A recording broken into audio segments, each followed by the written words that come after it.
तो hello friend, कैसे हैं आप सभी। वेलकम है आपका लाइफलाइन बायोलॉजी में। तो चलिए वीडियो को स्टार्ट करते हैं। आज मैं आपके लिए लेके आई हूँ न्यू टॉपिक, ग्रेगर मेंडल।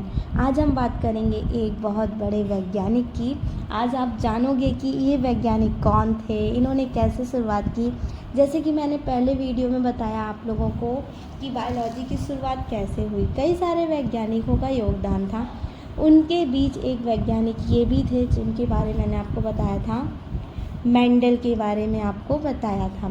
तो आज हम इन्हीं के बारे में जानेंगे कि इन्होंने अपनी स्टार्टिंग कैसे की, इनका जीवन क्या था, इनका जन्म कब हुआ था। तो जैसे आपको सामने दिखाई दे रहा होगा, इनका जन्म 20 जुलाई 1822 ईस्वी को हुआ था। ये धरती पे आ चुके थे और दुनिया बदलने की तैयारी कर रहे थे।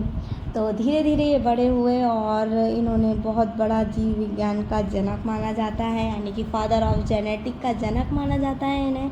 और बहुत ही वैज्ञानिक विद्वान थे ये और बहुत ही अच्छे थे ये।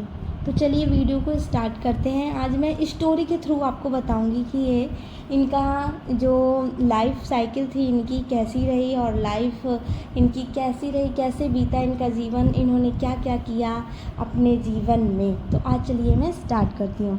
बहुत समय पहले एक शांत से गाँव में एक लड़का रहता था जिसका नाम ग्रेगर मेंडल था। बचपन से ही उन्हें पेड़ पौधे और प्रकृति से बहुत प्यार था। जैसे आपने सुना, इनको प्रकृति से बहुत ज़्यादा प्यार था, पेड़ पौधों से बहुत ज़्यादा प्यार था। वह घंटों तक फूलों, पौधों और बीजों को ध्यान से देखते रहते थे और सोचते थे, आखिर बच्चों में माँ बाप जैसे खूबियाँ क्यों आती हैं, कैसे दिखाई देते हैं बच्चे माँ बाप जैसा क्यों दिखाई देते हैं। इन्होंने माइंड में अपने क्वेश्चन किया। बड़े होने पर ग्रेगर मेंडल ने एक मठ में रहने लगे। वहाँ उन्हें एक सुंदर बगीचा मिला।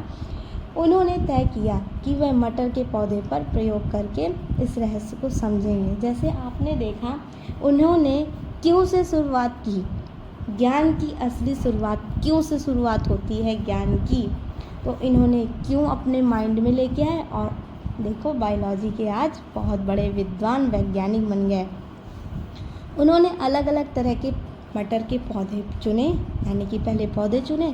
कुछ पौधे लंबे थे, कुछ पौधे छोटे थे, कुछ पौधे के फूल बैंगनी कलर के थे तो कुछ सफ़ेद कलर के थे, कुछ के बीज गोल थे, कुछ के झुर्रीदार थे। मेंडल ने बहुत धैर्य से एक पौधे को पराग दूसरे पराग के पौधों में पहुंचाया। फिर उन्होंने नए पौधे को उगाया और हर पौधे की लंबाई, रंग, बीज, आकार लिखते हुए गए। यानी कि अपने साथ एक नोट्स भी रखते थे, अपनी कॉपी रखते थे कि अगर ऐसा कुछ है तो मैं अपनी कॉपी में नोट कर लूँगा। तो देखो कितने शांत स्वभाव के थे और कितने अच्छे वैज्ञानिक थे यार, अपने साथ कॉपी रखते थे। उन्होंने 1000 पौधों को कई वर्षों तक अध्ययन किया, यानी कि 1000 पौधों पर कई वर्षों तक अध्ययन किया। तब उन्होंने एक बड़ा रहस्य समझ में आया। बच्चे में आने वाले छोटे छोटे वंशानुगत कारकों के माध्यम में माता पिता में मिलते हैं। यानी कि उन्होंने ये पता लगाया कि जो बच्चे होते हैं वो अपने माता पिता जैसे दिखाई देते हैं। उन्होंने इस चीज़ को पता लगाया। उन्होंने यह भी पाया कि कुछ गुण प्रभावी होते हैं और कुछ अप्रभावी होते हैं। उदाहरण के लिए, लंबे पौधे का गुण छोटे पौधे के गुण पर हावी हो सकता है। उन्होंने ये भी जाना। जब मेंडल ने अपनी खोज दुनिया को बताई तब बहुत कम लोगों पर ध्यान ही नहीं गया कि अरे ऐसा हो ही नहीं सकता है। लेकिन कई साल बाद वैज्ञानिक ने उनके प्रयोगों को दोबारा से रिपीट किया और समझ आया कि उनकी खोज तो बहुत महान थी। अरे वो कुछ बहुत अच्छा बता रहे थे और हमने समझा नहीं। उनको बाद में रियलाइज़ हुआ। अगर मेंडल को जेनेटिक का जनक कहा जाता है, आज भी मेंडल को जेनेटिक का जनक माना जाता है। उनकी खोज की वजह से आज हम समझ पाते हैं कि इंसान, जानवरों और पौधों में गुण कैसे एक पीढ़ी से दूसरी पीढ़ी तक पहुंचते हैं। यानी कि कोई इंसान होता है ना तो कहता है अपने दादा जैसा है, अपने पापा जैसा है, अपने मम्मी जैसा है, अपनी दादी जैसा है। तो इन्होंने इस चीज़ का पता लगाया और मैंने इस थ्रू में ग्रेगर जॉन मेंडल ने बताया, जिज्ञासा, धैर्य और लगातार मेहनत से की गई छोटी छोटी खोजों में भी पूरी दुनिया को बदल सकती है। ग्रेगर मेंडल ने साधारण मटर के पौधे में ऐसा ज्ञान दिया जिसने विज्ञान की दिशा ही बदल दी। महान खोजों के लिए एक बड़ी प्रयोगशाला नहीं, बड़ा सपना चाहिए होता है। हर महान खोज एक छोटे से सवाल से ही शुरू होती है, जैसा कि आपको वीडियो में दिख रहा है। अब बात करूँगी मैं ग्रेगर जॉन मेंडल ने क्या क्या देखा। तो ग्रेगर मेंडल ने मटर के पौधे में 7 मुख्य लक्षण का अध्ययन किया था। उन्होंने देखा था कि गुण माता पिता से बच्चों में कैसे पहुंचते हैं। उन्होंने 7 लक्षण देखे: पौधे की लंबाई, पौधे फूल का रंग, बीज का आकार, बीज का रंग, फली का रंग, फूल की स्थिति। इन प्रयोगों से मेंडल ने पाया कि कुछ गुण प्रभावी होते हैं और कुछ अप्रभावी होते हैं। इसी खोज ने आगे चलकर जेनेटिक का नींव रखी, यानी कि जेनेटिक की नींव रखी, आनुवंशिकी की नींव रखी।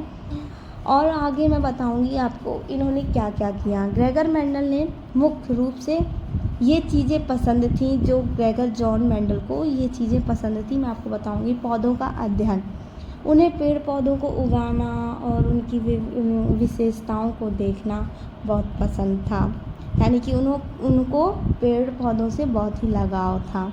मटर के पौधे पर प्रयोग, जैसा कि आपको मैंने पहले बताया, उन्हें मटर से ज़्यादा ही लगाव रहा होगा, तभी तो उन्होंने मटर लिया। उन्होंने वर्षों तक मटर के पौधे पर धैर्यपूर्वक प्रयोग किए। अब देख लीजिए आप कितने दिन तक, उन्होंने कई वर्षों तक धैर्यपूर्वक उन्होंने मटर के पौधे को प्रयोग किया और एक हमारे बीच में सिद्धांत लाए। मधुमक्खियों का पालन, ये चीज़ भी उन्हें पसंद थी। उन्हें मधुमक्खियों पालने और उनका अध्ययन करने में भी रुचि थी।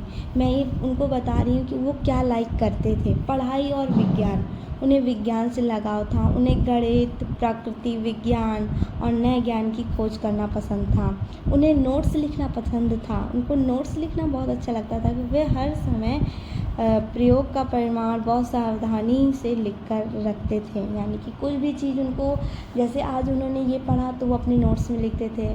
जैसा कि हम लोग बनाते नहीं हैं अपनी डायरी, अपने थॉट्स लिखते हैं अपनी डायरी में, और लिखना भी चाहिए। मैं भी अपनी एक डायरी है मेरे पास भी, जैसा दिन मेरा जाता है तो मैं अपनी डायरी में नोट करती हूँ। मेरा आज दिन अच्छा नहीं गया तो मैं नोट नहीं करती हूँ, और उस दिन मैं अपनी सीख, जो हम सोते हैं, सोने से पहले हम लिखते हैं अपनी डायरी में, तो ऐसे ही कुछ ग्रेगर जॉन मेंडल थे जो हमेशा नोट्स लिए घूमते रहते थे। प्रकृति के रहस्यों को समझना इन्हें बहुत पसंद था। वे जानना चाहते थे कि माता पिता के गुण बच्चों तक कैसे पहुंचते हैं। आखिरकार हम अपने मम्मी पापा जैसा क्यों दिखते हैं, उन्हें ये जानना था। तो उन्होंने जाना भी और सभी दुनिया को बताया भी, जैसे कि आपको मैं बता रही हूँ अपने थ्रू, एक स्टोरी के थ्रू, जैसा जितना मुझे पता है वो मैं आपको बता रही हूँ। तो इसी जिज्ञासा और मेहनत से उन्होंने जेनेटिक का सिद्धांत दिया। उन्हें बहुत जिज्ञासा थी, मेहनत करते थे, और मेहनत करना तो बनता ही है ना, मेहनत तो करेंगे ही ना, और मेहनत तो रंग लेके भी आई, बहुत बड़े वैज्ञानिक महान बन गए। और आज हम जानेंगे ये कैसे इंसान थे। मैं इनको बताऊंगी कैसे थे। ग्रेगर जॉन मेंडल एक बहुत ही शांत, सरल, धैर्यवान और जिज्ञासु इंसान थे। उनके स्वभाव की कुछ खास बातें बताऊंगी मैं। बहुत शांत स्वभाव था इनका। वे कम बोलते और अपना ध्यान समय पढ़ाई और प्रयोगों में बिताते। वो बहुत कम बोलते थे और अपना ज़्यादा समय पढ़ाई में व्यतीत करते थे। मेहनती थे। उन्होंने लगभग 8 साल तक मटर के पौधे पर लगातार प्रयोग किए। अब आप सोच लीजिए 8 साल तक वो मटर के पौधों में ही लगे रहे, तभी तो आज इतने बड़े वैज्ञानिक हैं। जिज्ञासु भी बहुत थे। उन्हें हर चीज़ के पीछे का कारण जानने की इच्छा रहती थी। जैसा कि मैंने आपको बताया, जब इंसान के माइंड में आ जाएगा क्यों, व्हाई, तो तभी से शुरुआत हो जाएगी, वहीं से शुरुआत हो जाएगी। धैर्यवान थे। वे जल्दबाजी नहीं करते थे और हर परिमाण को ध्यान से देखते थे। ज्ञान के प्रेमी थे। उन्हें विज्ञान, गणित और प्रकृति से बहुत लगाव था। विनम्र, अपनी बड़ी खोजों के बावजूद भी वे घमंडी नहीं थे। घमंड नहीं करते थे कि मैं इतना बड़ा साइंटिस्ट हूँ, और बहुत अच्छे साइंटिस्ट थे। ऐसे साइंटिस्ट को बायोलॉजी को देखो कितनी आगे तक ले गए, और आज भी बहुत इंटरेस्टिंग सब्जेक्ट माना जाता है बायोलॉजी। अगर आप पढ़ते होगे तो आपको खुद समझ में आता होगा कि बायोलॉजी कितना अच्छा सब्जेक्ट है, कितना क्यूट सब्जेक्ट है, कितना अच्छा अच्छा लिखा रहता है, और जानने की इच्छा होती है कि आखिर ऐसा क्या होता है, ऐसा क्यों होता है, ये ऐसे भी हो सकता है। तो ये बायोलॉजी के थ्रू है। उनके जीवन में ये सीख मिलती है कि जिज्ञासा, धैर्य और लगातार मेहनत से बड़ी खोज की जा सकती है। आप भी खोज कर सकते हो अगर आपके माइंड में क्यों चल रहा है तो शुरुआत होती ही है। और मैं कुछ बातें बताऊंगी आपको ग्रेगर जॉन मेंडल की। बचपन से उन्हें प्रकृति से बहुत प्रेम था। खेत, पौधे, पेड़ पौधे को देखकर उनके बारे में सवाल सोचते रहते थे। वे बहुत ध्यान से निरीक्षण करते रहते थे। कोई भी छोटा बदलाव उनको नज़र से नहीं बचा सकता था। वे हर प्रयोग को विस्तार रिकॉर्ड रखते थे। कौन सा पौधा किससे मिलाया गया और क्यों परिणाम आया गया, ऐसे सब इनकी बातें बताते थे। आज पूरी दुनिया उन्हें आनुवांशिकी का जनक यानी कि फादर ऑफ जेनेटिक कहती है, क्योंकि उनके सिद्धांतों ने जीव विज्ञान की दिशा ही बदल दी। अगर आपके मन में सीखने की जिज्ञासा है और आप धैर्य के साथ लगातार मेहनत करते हो तो साधारण सा काम भी दुनिया बदलने वाली खोज बन सकता है। यही वजह है कि ग्रेगर जॉन मेंडल का नाम आज विज्ञान के इतिहास में बहुत सम्मान के साथ लिया जाता है, और हर जगह सम्मान किया जाता है इनका। उन्होंने हजार मटर के पौधों का कई वर्षों तक अध्ययन किया। इनकी मेहनत और धैर्य ने उनकी खोज को विश्वसनीय बनाए रखा। तो जैसे कि आपको आज मैंने बताया, अपने इस वीडियो के थ्रू आपको मैंने बताया कि ग्रेगर जॉन मेंडल कैसे थे, इन्होंने कैसे शुरुआत की। तो आई होप आपको मेरा वीडियो पसंद आएगा और जो मैंने इन्फॉर्मेशन दी आपको अच्छी लगेगी। तो चलिए वीडियो को एंड करते हैं। तब तक के लिए thanks for watching. Subscribe my channel. Bye bye guys.